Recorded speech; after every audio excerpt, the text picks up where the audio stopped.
Alison Brown, thank you for being here. Oh, shoot. Thanks for having me. What a pleasure. Oh, back at you.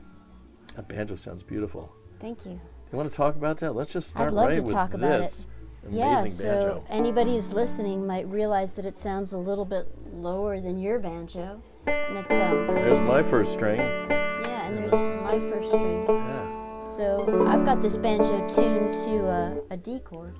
And the reason it works is because I'm using heavier gauge strings. So this banjo is inspired by John Hartford, and I'm really fortunate to have his prototype Deering low banjo. And I find myself using it in the studio a lot, but being completely afraid to take it out on the road. Right. So I called up the good folks at Deering to get another John Hartford low banjo, and they sent me one, and it was nice, but I could see some ways that I wanted to try to maybe kind of make a version 2.0. Right. So I went to them with some ideas, and they were wide open, which was awesome. And one of the things I was thinking would be really cool would be to incorporate some of John's artwork, because he was a great artist. He studied art school. And I thought it would be just really cool to pay tribute to John through the instrument. So I called up his daughter Katie, and she was really super generous and invited me over to look through boxes of John's art.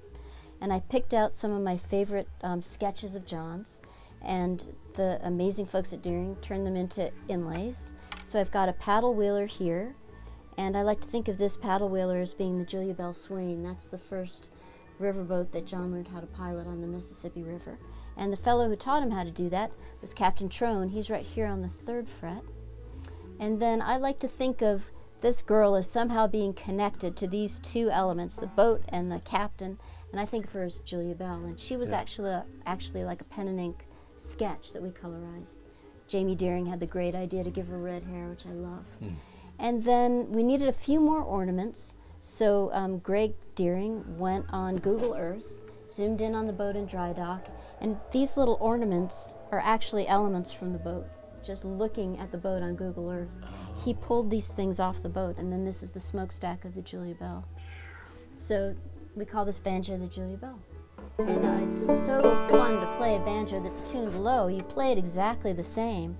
And to me, it's like, if you're trying to be super efficient about your banjo playing, and maybe you get really, really good at playing licks in G, but then, you know, more and more, which is great, there are women in bluegrass, but they want to sing in keys like D and E and F, but you want to play your G licks. Right. So one great trick is to get a banjo like this and tune it to the key that the person's singing in, and you can use all your G licks. Yeah.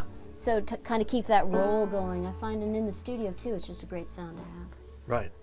Well, it's like Pete Seeger he had a long neck banjo with 3 extra frets so he could sing in E when he wanted to sing in E, but this is sort of, it's the same thing, except you got this down in E, which is more flexible than that. Yeah. Exactly. And what about any other part? Well, you got the 2 extra frets. All right, so the extra frets, because, you know, because that's like the thing to have these days. And I also know. It is really nice to be able to finish it. Get up to that D chord. I don't know. Are you a completist? It's kind of nice to be able I got to it. do I got that. it. Yeah, you can go. You Right.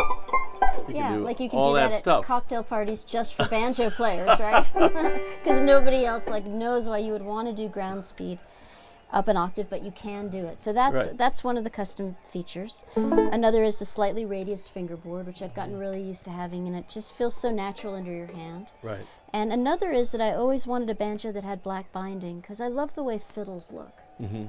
And so that's what this banjo has, is black binding and the black buttons to try to emulate a fiddle. Right, right. And yeah, the black buttons are very classy. It's just the whole thing is very classy. You want to turn it around and just show us the resonator, what you got going on I back haven't here? scratched it yet. That's good, right? And yeah, and then I scribbled then you my got name on the back.